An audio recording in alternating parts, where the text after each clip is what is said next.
Le restructuring, un mot technique, presque froid. Et pourtant, derrière ce terme se cache l'une des réalités les plus humaines et les plus intenses du monde des affaires. Le restructuring, si je devais te donner une image, je te dirais que c'est quand même les urgences de l'hôpital. Ça pisse un peu le sang, mais on peut encore opérer. Cet épisode est réalisé en partenariat avec le cabinet Winston & Strawn et je les remercie d'ailleurs d'avoir rendu possible cet épisode parce que mon invité du jour, Julie Cittadini, est la référence française du restructuring. 90% des problèmes financiers commencent par un Excel mal rempli. T'as toujours un Jean-Michel au fond du couloir qui a rempli son Excel, sauf que personne n'a jamais contrôlé. Quand une entreprise traverse une crise, financière, opérationnelle, c'est elle qu'on appelle. Dans cet épisode, elle nous raconte des dossiers que vous connaissez. The Braderie, Angel ou encore le groupe Réalité, un promoteur immobilier avec 450 millions d'euros de dettes à restructurer. Des noms, des histoires, une réalité bien plus complexe qu'un simple plan de licenciement. Mais ce qui m'a le plus fasciné, c'est ce que ce métier révèle sur le leadership. Parce que diriger en temps de crise, ce n'est pas diriger comme les autres. Et le regard de Julie là-dessus est tout simplement passionnant. La clarté précède le courage. Pour agir avec courage, c'est ton étape préalable. En filigrane, le portrait d'une femme qui s'est imposée comme une référence dans ce métier, l'un des plus exigeants et les plus fermés du droit des affaires. Mais je ne vous en dis pas plus et laisse place à ma conversation avec Julie Cittadini.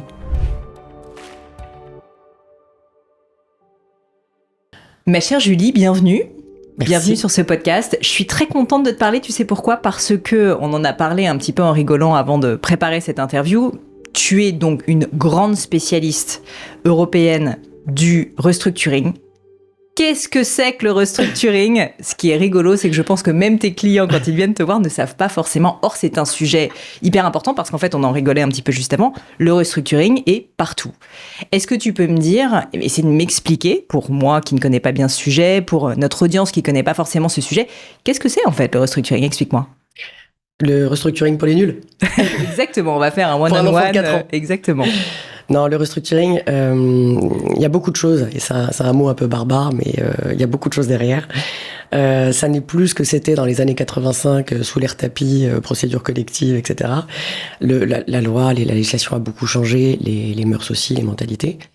Et ça a permis un accompagnement plus général des sociétés en amont, finalement, de toute difficulté. Si on devait l'expliquer aujourd'hui, le restructuring, évidemment, tu vas garder ta dominante judiciaire, c'est-à-dire ce que tu vas pouvoir entendre, redressement judiciaire, sauvegarde, etc. Une entreprise en difficulté, en gros, à un moment donné, elle est restructurée.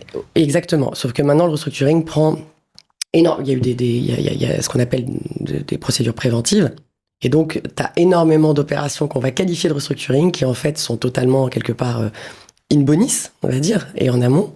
Un peu comme du distress M&A, où tu vas réorganiser ta dette, réorganiser une activité opérationnelle, transformer totalement d'ailleurs ton activité parce que tu vas être en mesure de commencer à voir que tu as des signaux qui fonctionnent pas.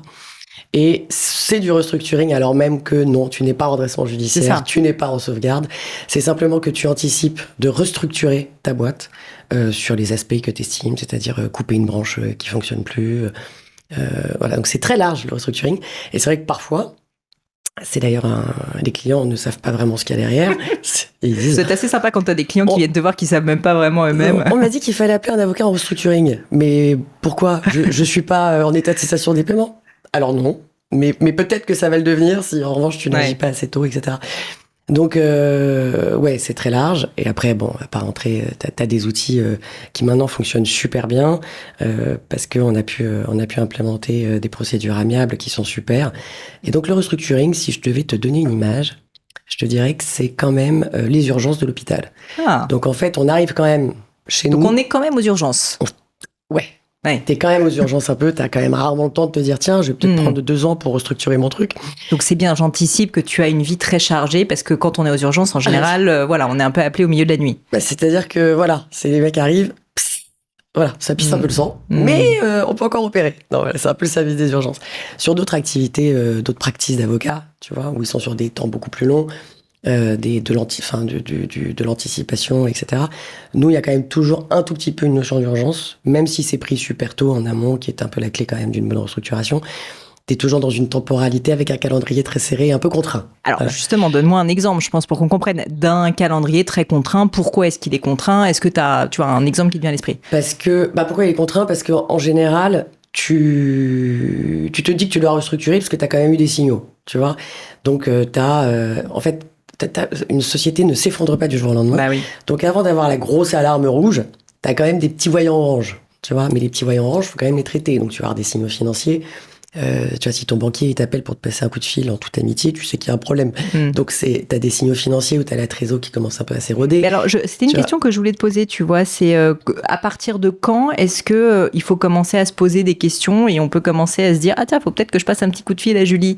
C'est quoi C'est tes petits signaux. Et c'est quoi ces signaux, par exemple, pour un entrepreneur ou pour un dirigeant d'une entreprise? Bah, tu en as plusieurs, qui sont un peu toujours les mêmes d'ailleurs. C'est ce que j'étais en train de t'évoquer, tes petits signaux financiers où tu commences à voir que la trésorerie est plus trop là. La trésorerie est plus trop là. C'est comme toi, ton compte en banque, il est plus trop là. Tu continues d'aller au resto, ça va pas marcher. Donc tu vois que ça s'érode un peu.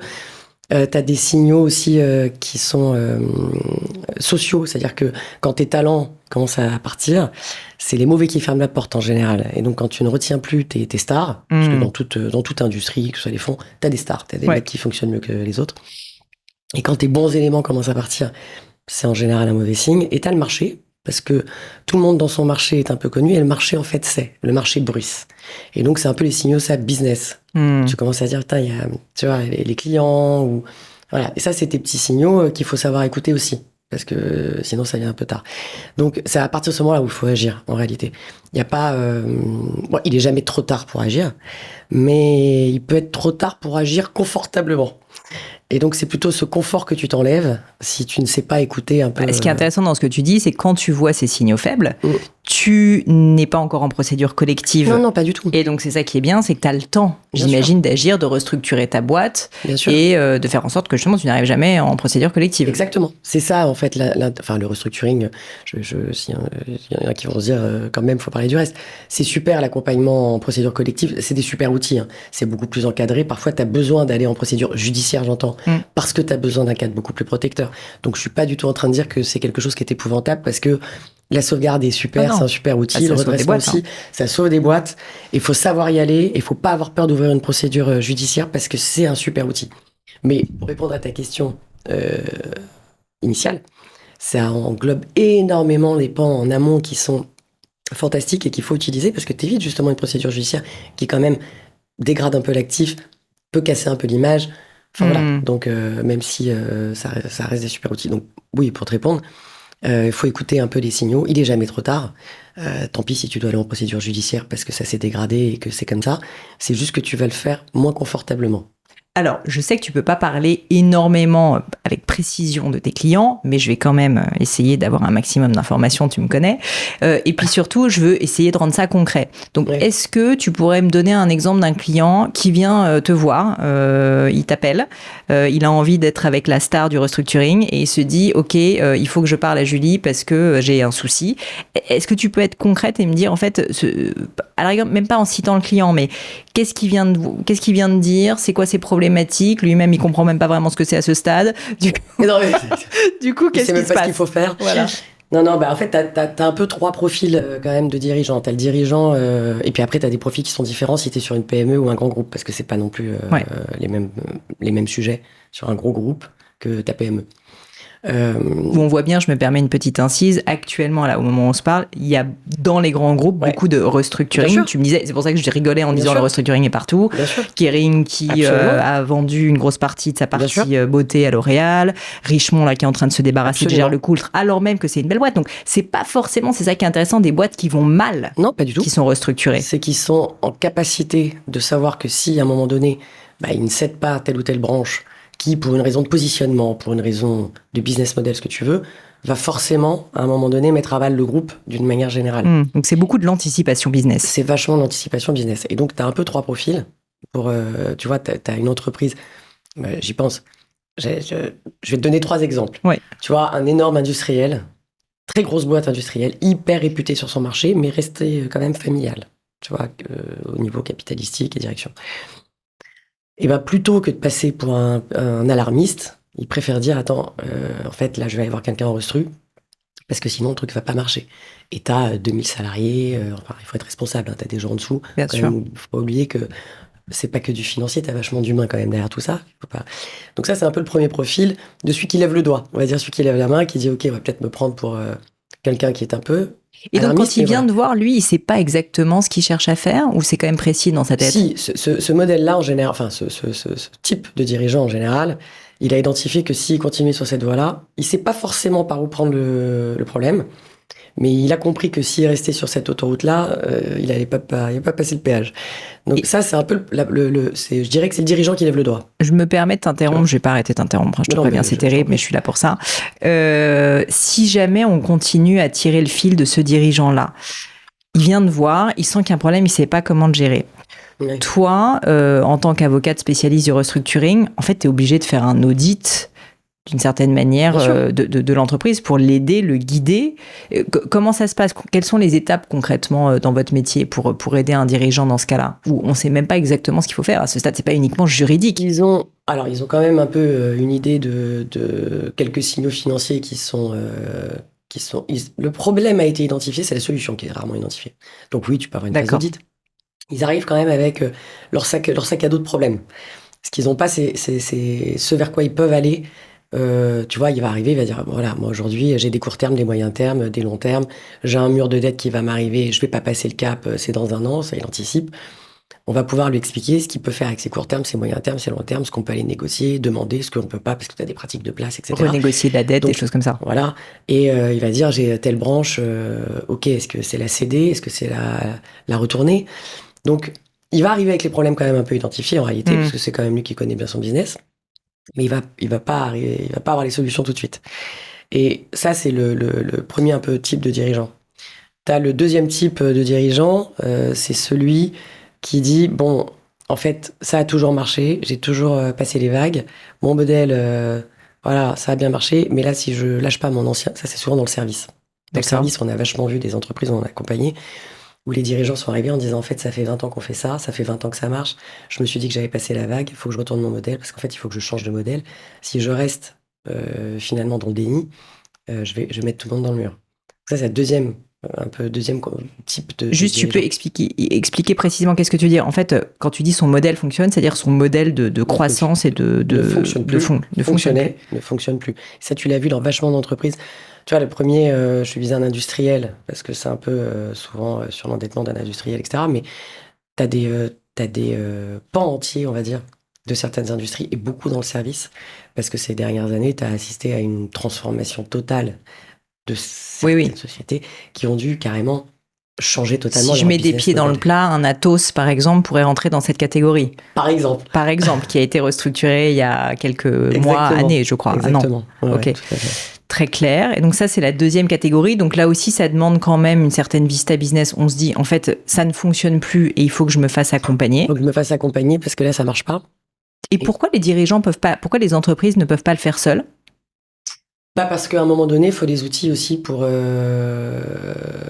aller discuter avec les partenaires. Dans un premier temps, ils vont essayer.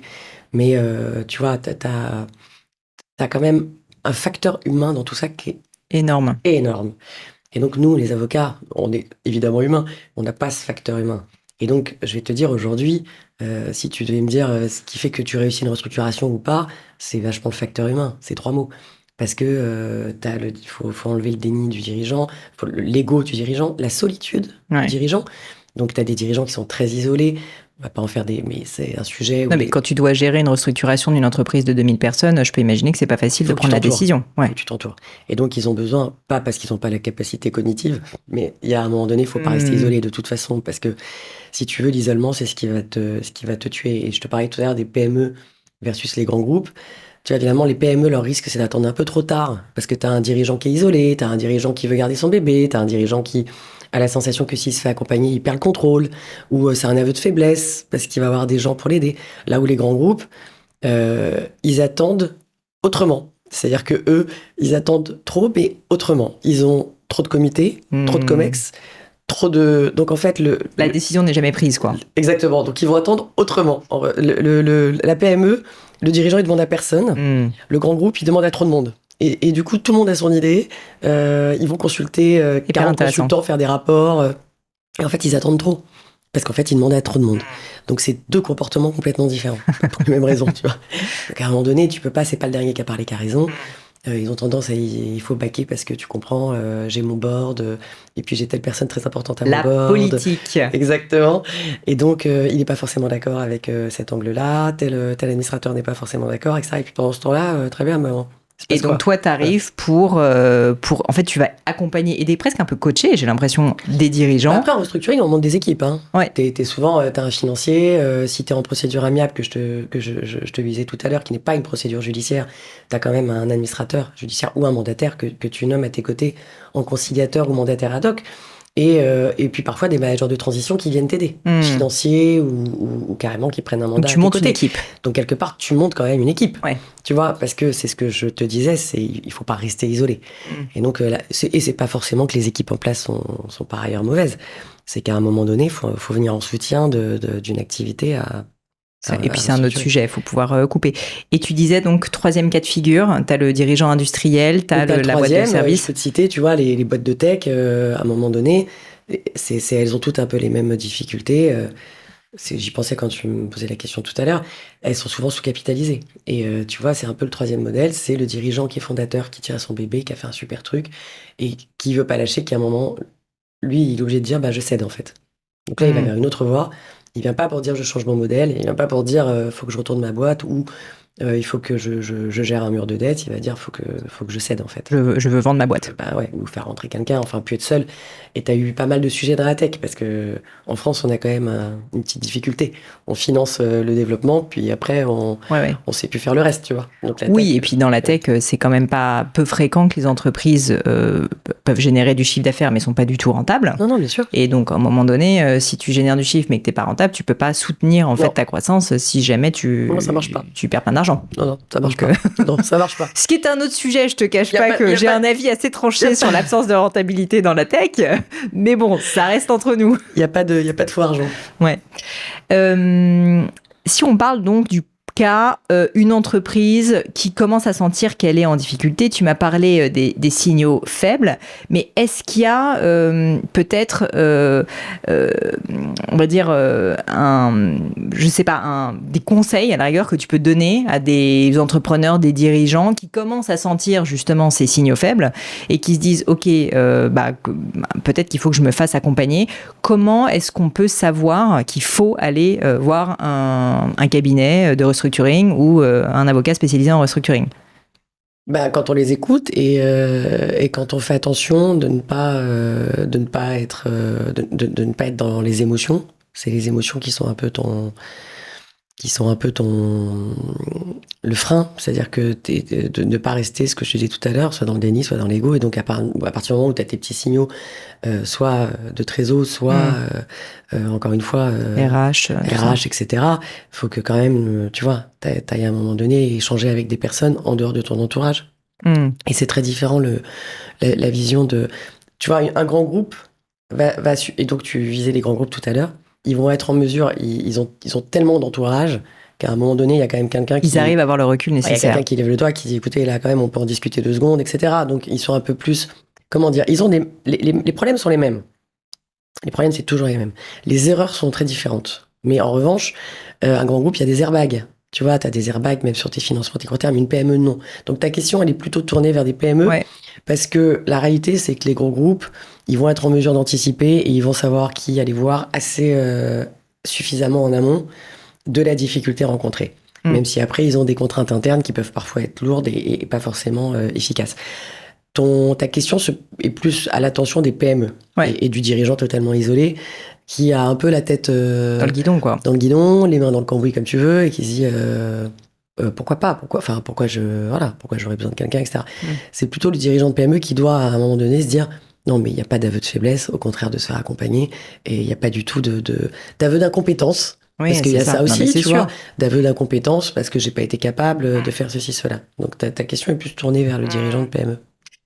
Est-ce que tu as des cas de restructuring, j'imagine que oui, où votre action collective sur une entreprise a fait que non seulement l'entreprise n'est plus en difficulté, mais que ça l'a complètement transformée au point de réussir à ensuite avoir beaucoup plus de rentabilité et de croissance. C'est-à-dire que je me dis, le restructuring, c'est un outil business, pas uniquement pour sauver une boîte, entre guillemets, mais en fait, ça peut être un outil carrément de développement.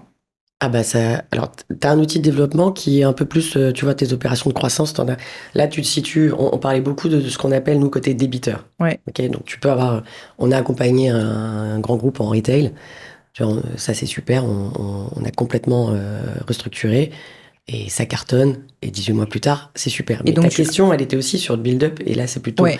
des gens qui sont en bonne santé financière et qui vont se tourner vers de la croissance en rachetant Donc ça, c'est aussi des restructuring. c'est du restructuring. Là, t'es ce qu'on appelle le côté un peu repreneur Ouais. ou invest, où tu vas dire, tiens, lui, je sais qu'il va pas très bien, et en revanche, ça m'intéresse de faire ma croissance Externe, en achetant des boîtes. externe en achetant une boîte, ou la branche d'une boîte, ce que tu veux, une de ces marques, voilà, une de ces exploitations, en disant, moi, je fais un peu du build-up comme ça, tu vois, et je vais grossir un peu mon propre groupe. En allant aider finalement, puis tout le monde est content, parce que ta société qui va pas très bien ou qui a identifié, tu parlais tout à l'heure de gérer le coût, tu as identifié que c'était peut-être plus bon pour ton marché, ou pour ton Même si c'est image. une entreprise qui se porte bien. Elle se porte super bien. En revanche, tu as identifié que dans ton positionnement business, tout simplement, c'est plus ce que tu veux faire, ou c'est plus en tout cas dans la bonne dynamique du groupe. Et t'as quelqu'un d'autre qui va se positionner, évidemment, parce que lui, en revanche, c'est totalement dans l'épure de ce qu'il souhaite faire. Donc ça, c'est aussi du restructuring, mais de l'autre côté. Donc t'as des groupes et t'as des fonds aussi qui se positionnent sur des sociétés qui sont un peu en distress parce que c'est leur C'est quoi les facteurs clés de succès pour faire un bon restructuring?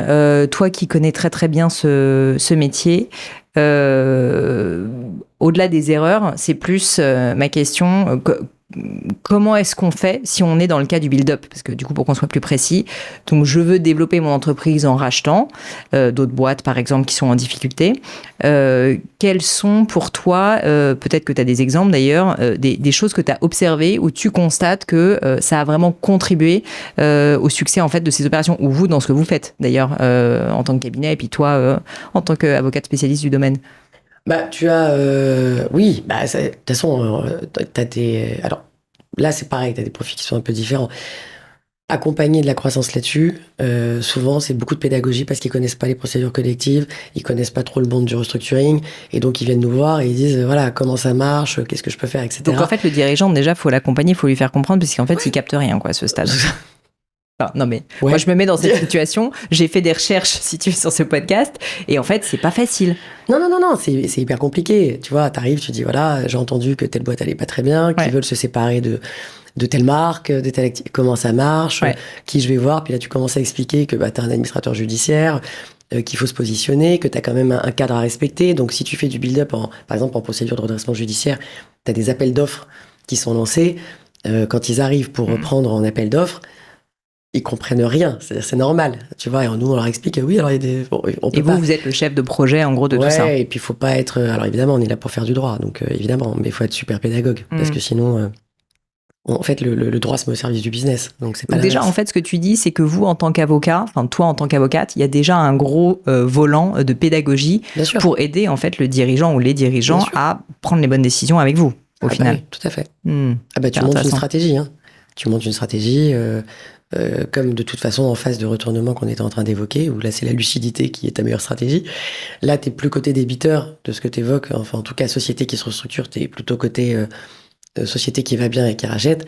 T'as énormément de pédagogie, parce qu'ils arrivent dans un monde qui est pour le coup souvent judiciarisé. Tu peux racheter en distress M&A, mais si tu rachètes à la barre en procédure de redressement judiciaire, même les plus gros acteurs, c'est pas quelque chose, c'est pas un couloir de nage dans lequel ils sont hyper à l'aise. Oui, ils savent pas faire ça, ils font pas ça toute la journée. Donc il faut beaucoup de pédagogie pour que déjà ils comprennent si vraiment c'est ce qu'ils veulent faire ou pas. D'accord. Autre chose? Non. Autre chose, non. Après t'as aussi, tu vois, on parlait de braderie parce qu'on a clôturé il y a un mois. Ça c'est autre chose. Ils ont racheté. Mais eux, c'était pas du build-up, ils étaient déjà chez eux, tu vois. Alors, vas-y, raconte. On a retourné la table, c'est autre chose. Donc, The Braderie a fait, là, vous avez communiqué dessus il y a pas très longtemps, une opération capitalistique où les fondateurs, en gros, ont récemment repris contrôle de leur entreprise en rachetant, en gros, des participations à, pour ne pas les citer, showroom privé. Oui, de toute façon, c'est public. Après, le reste, je t'en parlerai évidemment pas.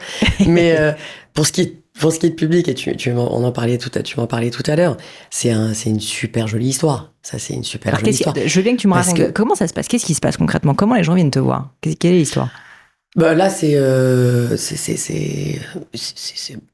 je vais essayer de le dire sans être prétentieuse. On m'a recommandé. Voilà, oui. Ils sont venus me voir en disant bonjour, on nous a dit qu'il fallait venir vous voir. Ça, non, mais vraiment, en fait, je pense qu'aujourd'hui, la vérité, c'est qu'en France, les gens savent que quand il y a une opération de restructuring, tu fais partie des personnes clés à aller voir. Voilà. Donc, c'est pas. Donc, tes dossiers. C'est d'ailleurs pour ça que tu es sur ce podcast, ma chère. Voilà. Mais donc, on vient te voir, mais on vient te voir à quel titre? Qu'est-ce qui se passe? On te dit, j'ai un problème. Alors, eux, ils étaient venus dans un contexte où c'était un peu différent, parce qu'il a fallu un peu retourner la table. Enfin, ils étaient initialement showroom privé qui détenait déjà plus que 50% devait racheter le reliquat. D'accord. Donc, eux, ils sont plutôt venus me voir parce qu'ils étaient censés sortir totalement. D'accord. Donc les fondateurs devaient sortir de l'entreprise, devaient vendre un showroom privé, ils avaient déjà vendu 50%. Tout à fait. Ok. Et donc, il a fallu, pour diverses raisons, qu'on retourne la table et que plutôt on rachète la participation au showroom. Donc, c'était une super aventure parce que les dirigeants, déjà, ce sont humainement des personnes assez exceptionnelles, moi, que j'affectionne beaucoup. Mais surtout, se sont retrouvés dans une dynamique de reprendre les rênes d'une société qu'ils avaient créée. Donc, c'est un peu aussi... Alors que c'était pas ce qu'ils avaient prévu. Non, c'était pas ce qu'ils avaient prévu. Mais c'est important de retourner la table de temps en temps. Ouais, bah tu sais que je l'ai fait, donc je vois bien. Parce que nous, on a racheté avec mon mari nos fonds d'investissement et pas mal de nos actionnaires pour être, non pas à 100%, mais à 80% du capital. Tout à l'heure. Donc je vois bien. Mais c'est vrai que humainement, quand tu t'endettes à titre personnel pour reprendre ton entreprise, même si elle est rentable et qu'elle marche bien, c'est quand même un pari. Absolument. Et donc ça, même cet accompagnement psychologique, je vais pas dire que t'es psy, mais je veux dire, ce soutien quand même, c'est quelque chose aussi qui fait partie du job, en fait. Bah surtout, il faut aussi quand même un peu de pédagogie. Encore une fois, en plus, c'est très technique. C'est pour ça que ça, c'est un deal comme on les aime, avec une super belle fin. Parce qu'à la fois, c'est quand même super technique. Il y a eu plusieurs sujets. Showroom est une société cotée, donc il y avait quelques contraintes aussi d'information. Il y a pas de, c'est comme ça. Bah, d'où le fait que c'est public, donc, d'ailleurs. Absolument. Ouf, heureusement que Showroom était coté, sinon on n'aurait pas eu l'info. Et donc, tu avais des contraintes techniques, des contraintes de calendrier, tout ce que tu veux. Mais surtout, évidemment, humainement. Tu as aussi un travail humain, mais c'est normal. Et puis au-delà du travail humain, j'imagine toutes les histoires de refaire évidemment complètement le pacte d'actionnaires, etc. Complètement. Donc tu connais bien. Bah, je l'ai fait, donc je vois bien. Alors là, comme ils sont pris 100%. Oui, ils sont tranquilles. Oui, c'est vrai. Mais, ils sont à 100%. Mais sinon, toi, c'est parce que t'as repris que 4 heures et qu'il te reste encore un petit bout, donc voilà. t'as dû refaire, évidemment. Sinon, t'avais. Mais il est bien bordé. Il est bien bordé. T'as eu un bon avocat. Bordé, tout à fait. Mais tu vois, c'est marrant parce que je ne savais pas que ça pouvait être considéré comme du restructuring, alors que maintenant que tu le dis. Donc en fait, c'est ça qui est intéressant, je trouve, c'est que moi, j'avais l'image, très honnêtement, du restructuring, uniquement une entreprise en difficulté qui a besoin de se libérer de sa dette. T'as toujours un sous-jacent en restructuring quand même d'une notion où, et c'est pour ça qu'on parle quand même des signaux qui ne vont pas bien, d'accord ? Donc ce qui va te dissocier d'une opération M&A classique, c'est transactionnel, t'as pas de signaux puisque les deux sociétés vont super bien, donc t'es dans un deal... totalement in bonis, où tu veux racheter pour X ou Y raison quelqu'un qui va très bien aussi. Donc c'est ça la différence avec le M&A. C'est l'énorme différence avec le M&A où t'as pas du tout de difficulté ni de trésor, ni RH, tout ce qu'on évoquait tout à l'heure.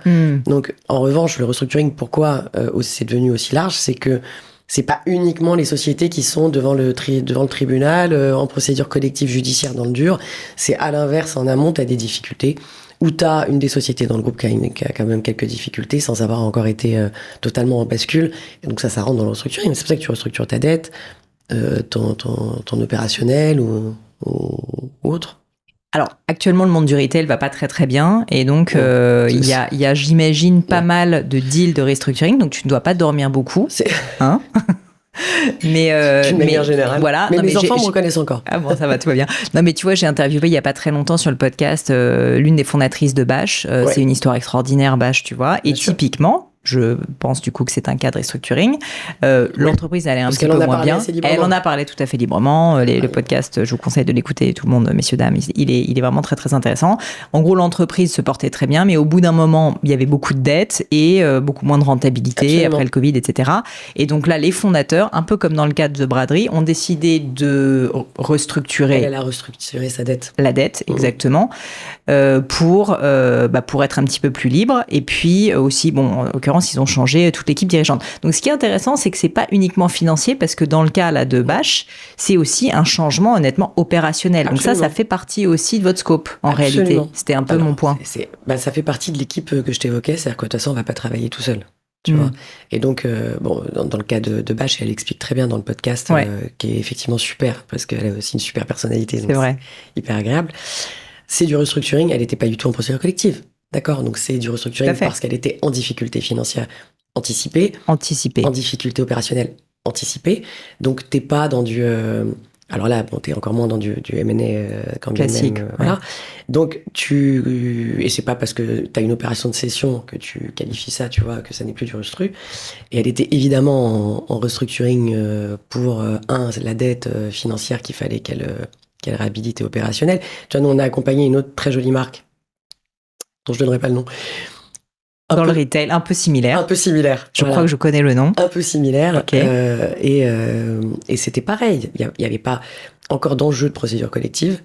Il y avait un enjeu aussi opérationnel. Donc, par exemple, changer ta DA, même changer ton équipe, en fait. En fait, les gens viennent vous voir quand ils savent qu'il faut changer beaucoup de choses. Ils savent pas vraiment comment s'y prendre. En fait, c'est plus le comment. Ils arrivent avec les problèmes, mais en fait, il faut une solution. Intéressant. Donc, moi, par exemple, dans ce dossier-là, si tu veux, ils sont déjà arrivés avec un constat que financièrement, il y avait un problème d'endettement à traiter. Ils savent pas forcément comment. Que par ailleurs, parce qu'on était un peu dans une entreprise similaire, tu avais un sujet de boutique, retail à traiter. Donc t'es beau, si tu veux fermer tes enjeux aussi financiers sur tes fermetures de points de vente, est-ce que tu les cèdes? Est-ce que tu fermes? Enfin, en fait, une stratégie. Faut se poser mille et une questions. Faut se poser énormément de questions parce que alors, et donc, l'avocat va accompagner, mais encore une fois, tu as une équipe. Donc, parfois, tu as des managers de transition qui viennent en renfort. Tu nommes un conciliateur ou un mandataire ad hoc. Mais vous, votre rôle, c'est aussi d'aider à constituer cette équipe. Parce qu'en général, le premier qu'on va voir, c'est l'avocat. D'accord. Alors, c'est quand même rarement... tu vas pas aller voir Grant Thornton ou EY en disant j'ai un problème en restructuration. Alors même qu'ils ont des super équipes et qui vont intervenir à tes côtés si tu as besoin sur les aspects financiers. Et ça arrive, certains vont voir d'abord un AJ parce qu'on leur a conseillé d'aller voir un administrateur judiciaire. Ça peut arriver, ça. D'accord. Alors même qu'ils sont pas encore en procédure collective. Non, parce que certains savent que ça va venir. Non, ou que tu peux ouvrir une concile ou un mandat et voilà. Mais la conciliation qui est l'étape avant. Tout à fait. D'accord, les procédures collectives. Qu'on évoquait. Mais sinon, la première personne, en général, le point d'entrée, c'est l'avocat. Donc tu vas voir un avocat et c'est l'avocat qui va t'expliquer, qui va dire bon alors là tu vas avoir besoin d'un financier, puis là tu vas avoir peut-être besoin d'un manager de transition sur ta direction financière. Là tu as perdu telle et telle équipe de ton management, et ben en fait il va falloir peut-être que tu repenses à faire ça. Et puis en fait tu voulais pas ouvrir de procédure amiable, tu voulais voir si on pouvait faire ça sans, mais en fait il va falloir que tu te mettes en procédure amiable parce que sinon tu auras un état de cessation des paiements. Bref, c'est l'avocat qui va monter l'équipe et puis après c'est l'avocat qui va imposer absolument personne, mais qui va dire il faut que tu te recommandes telle personne, etc. Oui, après tu donnes plusieurs, et puis de toute façon il y a vachement d'intuitu, tu vois, sur ces sujets-là, donc il faut... Et ce qu'il faut expliquer toujours, c'est que tu vis quand même quelques mois, pas non plus des années, mais tu vas vivre 4-5 mois avec l'équipe que tu as constituée, faut que ce soit fluide. Qui est une équipe de transition pour passer dans l'étape d'après. C'est un peu, ce que je te disais, c'est un peu l'hôpital, les urgences, t'opères et puis tu repars après, tout va bien. Mais voilà, et t'as besoin, comme il y a vachement d'humains, je vais pas être redondante, mais c'est quand même le cas, et tu vis très intensément quelques mois. Et après, c'est d'ailleurs assez... après, tu te vois plus, hein. Mais t'as quelques mois où tu vis très intensément parce qu'il faut traiter plusieurs sujets ensemble. Et t'as beaucoup de gens très techniques, très sympas, tu vois, qui sont très compétents. Mais après, t'as la personnalité, ça passe ou ça passe pas. Donc, c'est hyper important que l'équipe que tu constitues, tu sois super en confiance. Évidemment, sur le J'imagine que ça technique. Vous arrive de temps en temps de devoir changer l'un des partenaires en cours de route parce que ça passe pas avec l'équipe. Exactement. Et ça, faut le savoir le faire aussi, hein. Faut pas s'entêter. Parce que... Dis-moi, ce genre de mandat, ça prend combien de temps? Ça doit être très variable, mais tu me parles beaucoup d'intensité. Et puis alors en plus, en ce moment, je pense qu'il te pleut des clients dessus, puisqu'on est malheureusement dans une période où il y a besoin de beaucoup de restructuring. Voilà, exactement, contracyclique. Donc ça, c'est plutôt bien. Ouais, enfin, pour nous, bien, mais pour sinon, vous. Pour l'économiste, peut-être. Voilà. Et donc c'est typiquement, ça ressemble à quoi? Là, je parle plus à la Julie à titre personnel, pour ta vie. De famille et de femmes et de tout. Ça ressemble à quoi, en fait, un deal en termes de temps? C'est 6 mois. 6 mois, d'accord. Mais 6 mois très intenses. Ouais, c'est 6 mois très intenses. Mais t'es pas sur un seul deal en même temps? Non. Tu peux pas? Non, t'en as plusieurs. Mais en revanche, de toute façon, ça fait aucun sens si tu veux, compte tenu de l'urgence, tu restes pas 1 an dans une procédure. Alors après, je vais pas te rentrer dans les détails. Si tu ouvres une conciliation, on va te dire c'est 4 mois plus 1 mois. En réalité, tu commences en amont, tu ouvres d'autres procédures, etc. Donc tu as un temps de toute façon où c'est minimum 6 mois. Tu as certaines restructurations qui sont beaucoup plus grosses, beaucoup plus lourdes, notamment les dossiers de place que tu visais un peu, etc. Bon, ça, les gros groupes, bien sûr. Ça dure beaucoup déjà, plus longtemps. Déjà, comme il y a beaucoup de validations dans tous les sens. Voilà, exactement. Tu vois, tout le monde a entendu parler de Casino. Casino, ça n'a pas duré 6 mois, tu vois. Mais donc, je peux pas te dire que tu as t'as pas une temporalité unique. Mais en tout cas, tu as minimum 6 mois et les très, très grosses restructurations, c'est 1 an, 1 an et demi. Enfin, tu vois, il y a pas de... ça prend quand même un peu de temps. Mais en revanche, t'es toujours dans ce calendrier un peu contraint pour faire les choses avec une certaine célérité. L'idée, c'est pas que le groupe y reste non plus Ah oui, parce que comme il est en difficulté, c'est comme tu disais, c'est les urgences, quoi. Exactement, faut pas que le groupe reste dans cette situation-là pendant très longtemps, tu vois. D'un point de vue des dirigeants, des fondateurs, des managers de groupes qui peuvent gérer ce genre de choses, ça doit être assez intense aussi, j'imagine, quand même, cette période. Et puis surtout, comme on le disait, c'est une période un peu d'inconnu pour eux, parce qu'en général, ils n'ont pas trop traité ce genre de problème. Est-ce que pour eux, tu aurais des conseils de comment réussir à déjà peut-être avoir le courage, comme l'avait fait très bien Sharon Krief-Debache, tu vois, d'oser se dire non mais en fait, avant qu'on soit dans le mur, en fait, il faut que j'aille me faire accompagner. Parce que finalement, ça n'engage pas à grand-chose d'aller vous consulter, de voir est-ce que je suis, tu vois, compatible avec une procédure de restructuring. Peut-être que c'est le cas. Sharon, tu vois, je pense qu'elle ignorait tout du restructuring. D'ailleurs, elle le dit. Hein. Voilà. Donc, mais comme nous tous. Exactement. Mais en revanche, elle a eu le bon réflexe à un moment donné. Et c'est un peu ce que je te disais, c'est que les émotions, et c'est ce que je te disais aussi, il est jamais trop tard. Mais tu vas être trop tard parce que ça va être moins confortable pour toi, parce que t'es resté dans le déni, parce que t'es resté avec ton ego en disant que ça va passer et puis c'est bon, parce que t'es resté dans ton isolement.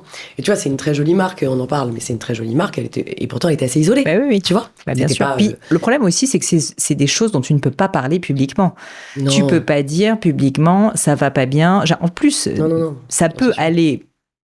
ok, et tu sais que tu as un potentiel et que tu as une très belle marque, mais malgré tout, parce que la dette, elle est mal ficelée, parce que tu as des actionnaires, en fait, un peu à gauche, à droite, enfin, il peut y avoir des problèmes intrinsèques, on va dire, à l'entreprise et à sa structure capitalistique qui font que tu sais que tu dois restructurer, alors même que l'entreprise, elle se porte pas si mal.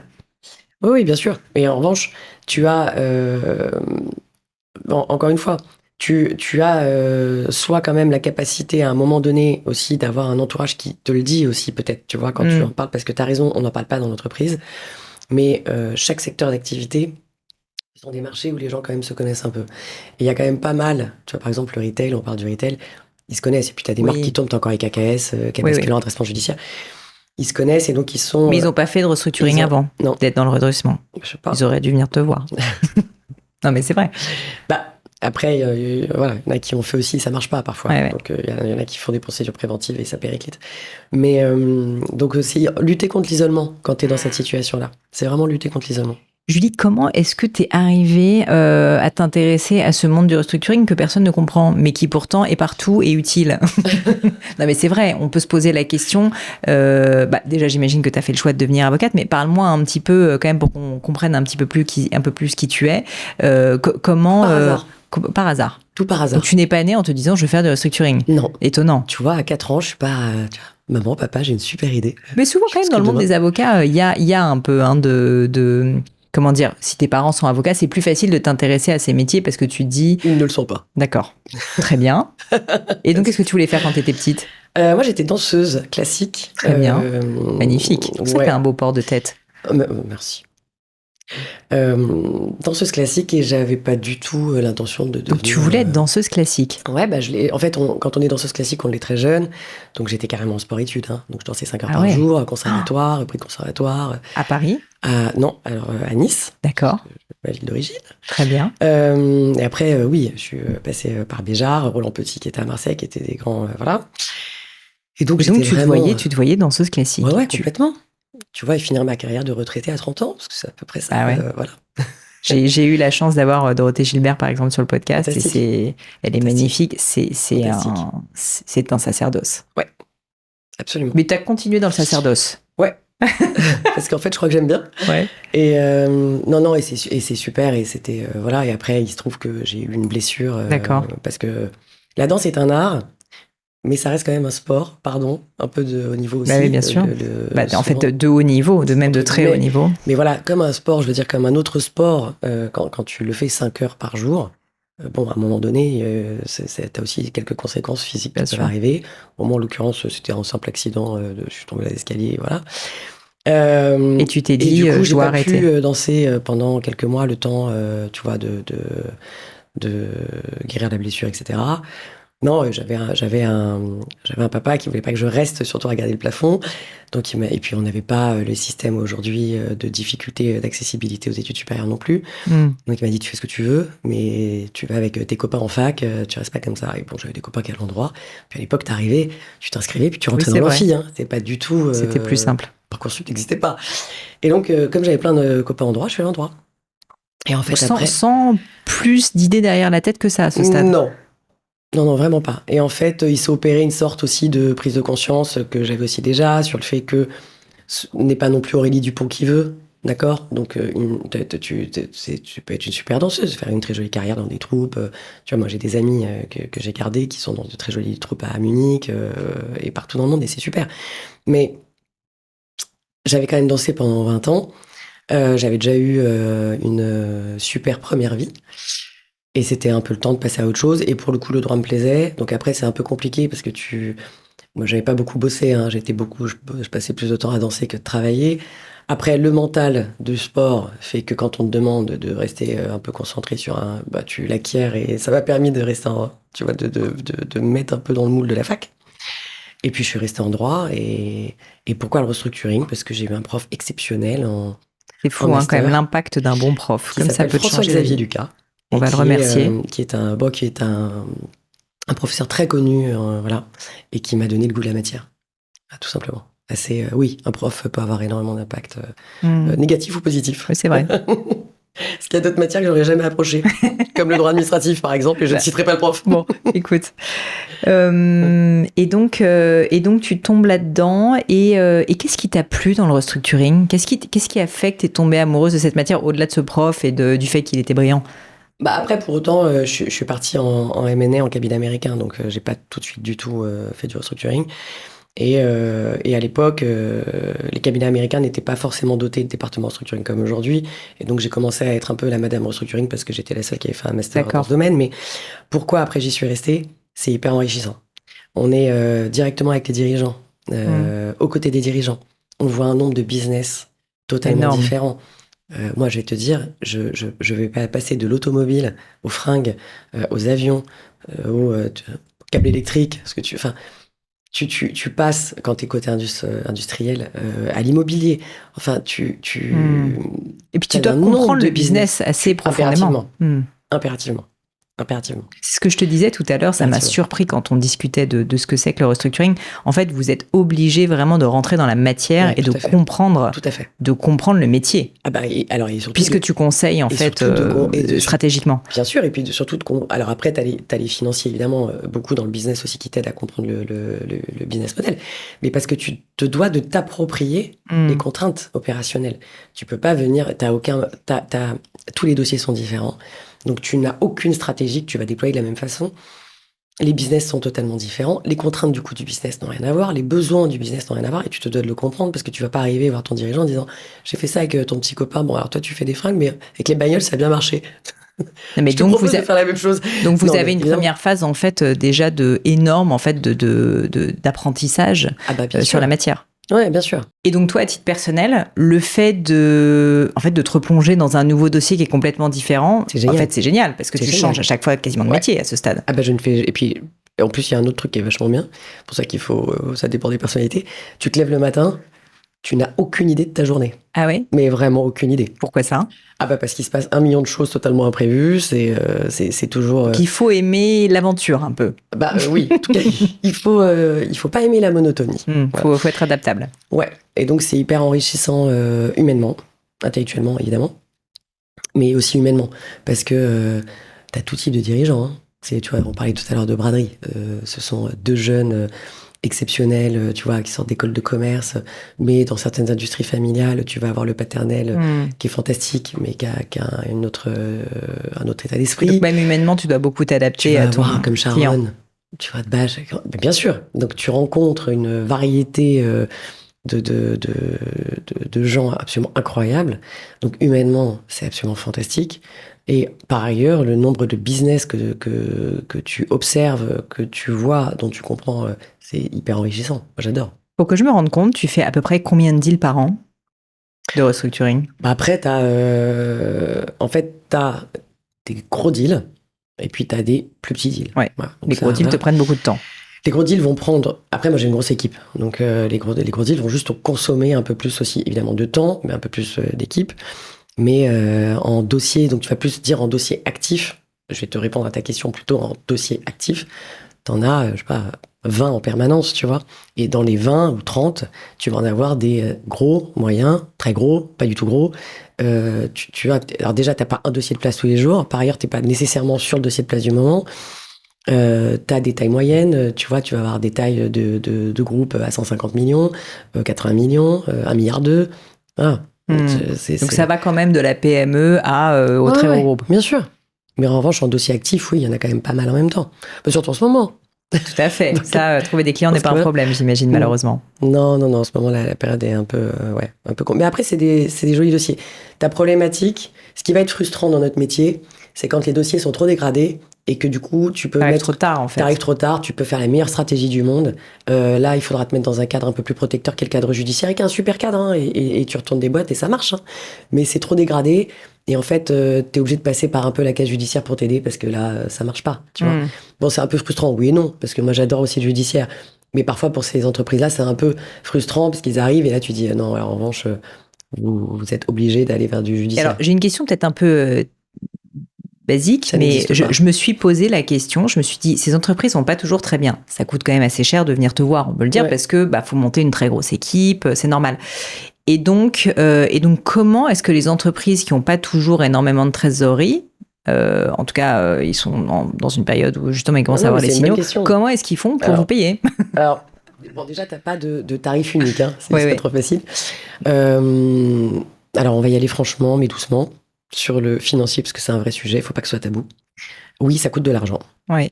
Évidemment. Alors, ça coûte de l'argent, c'est différent. Là aussi, il faut que tu dissocies tes procédures judiciaires de tes procédures amiables.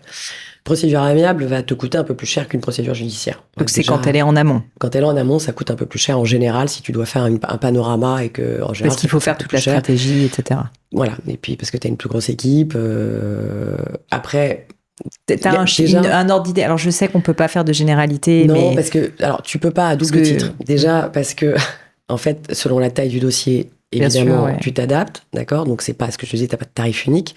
Donc, tu restes dans l'épure aussi. Normalement, c'est un milieu de bons professionnels qui vont rester, normalement, pour les bons professionnels, dans l'épure de ce que la société peut aussi absorber. Après, ce qui te coûte le plus cher quand même, c'est d'attendre. Donc, ça reste ton meilleur investissement parce que tu sauves ta boîte. Donc, ça reste quand même une création de valeur. Non, mais ça, j'ai pas de doute que c'est une création de valeur. En fait, c'est une énorme création de valeur. Ma question, c'était plus sur la trésorerie, comment tu fais, tu vois. Bon, en général, quand même, tu t'adaptes. Effectivement, le but n'est pas de tuer la société. Donc, après, personne n'est bénévole dans ce métier-là. Mais en revanche, tu t'adaptes. Mais c'est vrai que tu as un coût pour te répondre. Quand je te dis qu'on a plusieurs intervenants que sont un financier, un AGI, un manager de transition, un avocat, nécessairement, tous ces gens-là vont avoir un coût et nécessairement, la société doit pouvoir l'absorber. Donc, en revanche, les gens s'adaptent aussi. Et sont en général adaptés à la taille de l'entreprise. Okay. Voilà. C'est pas forcément... les gens ne pratiquent pas des tarifs complètement délirants, tu vois. C'est pas le but. Bon, Julie, on arrive au bout de cette masterclass sur le restructuring et j'avais envie de te poser des questions un petit peu plus personnelles. Et donc, tu vas voir, la première de mes questions, c'est est-ce que tu as vécu dans ta vie un grand échec ou un moment de doute? Alors, c'est peut-être cette histoire avec la danse, mais un moment qui a été marquant pour toi parce il était dur, mais il t'a appris réellement quelque chose sur toi-même, sur la vie. Alors, on a des échecs un peu tous les jours quand même. Ça arrive. Celui qui te dit qu'il n'en a pas et que c'est une énorme star. Donc, c'est pas vrai. T'as des échecs et t'en apprends. Ça t'apprend, en fait, faut garder l'humilité chevillée au corps. En fait, faut avoir beaucoup d'humilité dans ce métier. Moi, les échecs, mais voilà, un qui m'a marqué, c'est évidemment quand le dirigeant un peu n'arrive pas à surmonter et que t'as humainement quelqu'un qui arrive pas à passer le cap, ça c'est très dur. Tu veux dire quelqu'un qui n'arrive pas T'as des dirigeants qui sont pas assez accompagnés psychologiquement, c'est très dur. On en parlait tout à l'heure, il faut pas, c'est pas l'objet du podcast, mais il faut pas négliger en période de crise l'accompagnement. Tu veux dire qu'ils prennent personnellement, par exemple, ou qui se disent c'est ma faute, c'est ma responsabilité, j'ai mal géré. Tout à fait. Donc ils vont pas au bout du coup du restructuring. Ouais, exactement. Voilà, et ça c'est des échecs ou parce que t'arrives pas à gérer finalement l'humain. Tu vois, il faut arriver à gérer l'humain. Tu disais tout à l'heure, t'es pas psychologue. Non. Vous prenez des psys parfois avec vous, hein, parce que ça, on peut se poser légitimement la question. Il y a des communicants de crise aussi qui accompagnent un peu ces aspects-là. Donc il y en a. Donc ça, c'est un peu des échecs, tu vois, où tu dis bon, faut avoir vachement d'humilité. Et après, non, la danse, moi, j'ai pas pris ça comme un échec. Pas du tout. Non, j'ai vraiment tourné un chapitre et je l'ai fait hyper sereinement. Je l'ai fait très sereinement. Et c'est pour ça, je pense d'ailleurs que je l'ai bien vécu. C'était une décision, je l'ai pas subie. De toute façon, c'est toujours pareil. En fait, la notion d'échec, c'est un peu ce que tu subis et ce que tu choisis pas, tu vois. Et donc, quand tu mets en œuvre, et donc professionnellement, moi, j'en ai eu plein des échecs professionnels sur des dossiers où ça va pas comme je veux, parce que justement, donc je pensais à ce dossier-là, parce que tu m'en parles et ça m'avait marqué, parce que ça pouvait fonctionner, parce que la stratégie marchait, mais qu'en fait, lui, psychologiquement, il tient pas. Moi, ça, tu peux rien faire. Mais et qu'est-ce que ça t'a appris ? Un peu ce que je te répondais tout à l'heure à l'une de tes questions, tu vois, c'est de faire le maximum de pédagogie, qui était un peu ta première, mais les gens comprennent rien, on en rit un peu. Ouais. Mais ouais, il y a un peu de ça quand même. Oui, de pas le négliger en tout cas. Non, pas du tout. Pas du tout. Voilà. S'il y avait quelque chose à refaire, Julie, qu'est-ce que tu referais différemment ? Ça peut être complètement à titre personnel ou professionnel, ça c'est toi qui décides. Rien, c'est pas trop mon tempérament. Tu vas vers l'avant. Ouais. Moi, je suis évidemment pas parfaite, mais je regarde jamais le rétroviseur. Bon. Ça, c'est... J'aime bien cette question, tu sais que je suis joaillère. Qu'est-ce que tu trouves beau ? Qu'est-ce que tu trouves beau au sens littéral, tu vois, esthétique ou au contraire, je sais pas, ça peut être un comportement, ça peut être une attention, tout ce que tu veux. Mon amoureux, mais non, si on reste dans notre thème, moi, ce que je trouve beau, c'est quand, en fait, t'as la capacité des gens qui se parlaient plus, par exemple, t'as un peu de... Parce que quand t'as des difficultés, les actionnaires, souvent, ça se met un peu en tension. En fait, ils ont la capacité de se reparler, de se remettre autour de la table. En fait, la mésentente un peu entre actionnaires qui peut naître des tensions de trésor, des situations énormément, en fait. Hein. T'as vachement de situations de mésentente qui viennent avec ça. Et quand on arrive, en fait, à ce qu'ils se remettent autour de la table, et finalement, la capacité humaine à reconstruire, ça, c'est assez sympa. Ça, c'est assez sympa. Et alors, à l'inverse, qu'est-ce que tu n'aimes pas observer ? Qu'est-ce que tu trouves laid ? Qu'est-ce qui t'irrite ? Qu'est-ce qui m'irrite ? Quand t'es en réunion, ils sont 30, tout le monde dit oui, personne n'a ouvert le doc. Et là, ça, c'est mon Vietnam, quoi. Tu veux dire, en fait, les gens qui connaissent pas leur dossier, quoi. Ça t'arrive. Sur certains dossiers, t'as des visios à 30, les mecs, ils disent oui. Et rapport au document, quand on voyait une demi-heure, t'as décidé de pas le lire. Ça arrive assez souvent. Ça m'irrite profondément. Je comprends. Surtout quand t'as passé la nuit dessus, tu te dis que c'est un petit peu frustrant. Je comprends. Est-ce que tu as une citation ou une maxime qui te tiennent à cœur, peut-être que tu t'es répété à un moment dans ta vie, qui t'ont soutenu, qui t'ont aidé ? Une phrase même, tu vois, de tes parents, enfin, comme tu le souhaites. Hein. Non, t'as une maxime qui va bien au structuring, avec tout ce qu'on s'est dit, tu vois, quand tu parlais de lucidité, c'est la clarté précède le courage. La clarté précède le courage. Ouais. C'est-à-dire que le fait déjà de savoir déjà... En fait, d'abord, tu dois être... Et si tu sais, tu t'agis. En fait, la clarté précède le courage, ça s'applique pas mal parce que, vu que tu as la lucidité pour le faire, que tu regardes les choses en face, tu le fais ensuite. Pour agir avec courage, c'est ton étape préalable. Sinon, tu vas avoir du mal à agir avec courage. Oui, tu n'as pas besoin d'être courageux si tu es inconscient, de toute façon. Non. Ce qui est le cas de beaucoup d'entrepreneurs qui se lancent, d'ailleurs. Kamikaze. Celle-ci, je l'aime assez aussi. Est-ce que tu as une opinion ou une croyance qui est controversée ? Ce que je veux dire par là, c'est tu constates, et ça peut être sur le restructuring, d'ailleurs ça peut être sur un autre thème, que le monde autour de toi ne partage plutôt pas ton point de vue sur quelque chose. À toi de me dire. Que 90% des problèmes financiers commencent par un Excel mal rempli. Ça, c'est la vérité, c'est ça ? Ouais. Ah, c'est drôle. C'est une des vérités qu'il faut pas dire. C'est tellement drôle. Ouais. Enfin, c'est triste. Mais c'est drôle aussi. Ouais, c'est pas politiquement correct ce que je fais. Mais donc, ce que tu veux dire, c'est qu'en fait, tu as constaté, même dans les hautes sphères. Bien sûr. Et en fait, ça veut dire que les gens ne se rendent pas compte qu'ils ont un problème. Ouais, D'où la question de la lucidité. Assez souvent, tu constates que quand même, il y a quelques problèmes qui partent d'un mec au fin fond du couloir, à gauche, à côté du radiateur, qui s'est un peu planté sur l'Excel qu'il a rempli et qui a eu des effets boomerang. Non, mais c'est hyper important ce que tu dis, en fait. Oui, hyper souvent. Ah ouais. C'est controversé de le dire, oui, bien sûr. J'adore. Bien sûr. Très très bien. Et ça arrive tout autant dans des grosses boîtes que des petites, bien même sûr. si tu as une armée de... T'as toujours un Jean-Michel au fond du couloir qui a rempli son Excel, sauf que personne n'a jamais contrôlé. Bah oui. Voilà. Tu sais que c'est drôle pour la petite anecdote. Marie, qui est assez financier, jusqu'à maintenant continue à contrôler quasiment toutes les cellules, si tu veux, des Excel de notre business plan. Et il y a d'ailleurs bien souvent des erreurs. Bien sûr. Et en fait, je dois dire que je pense que ça a été un salut pour nous dans notre entreprise, parce qu'il y a une période où Gémio se portait moins bien, autour de 2017-2018. Et tu t'es dit, la confiance n'exclut pas le contrôle, il a raison. Et il a raison. Et en fait, je dois dire que en fait, c'est tellement dur que tout soit parfait. Et en fait, avoir un œil critique et un œil en permanence de se dire, d'aller chercher l'erreur dans ce genre de sujet, c'est essentiel pour réussir à s'en sortir. Oui, après, je veux pas engendrer, tu vois... un conflit matrimonial. Et puis, exactement.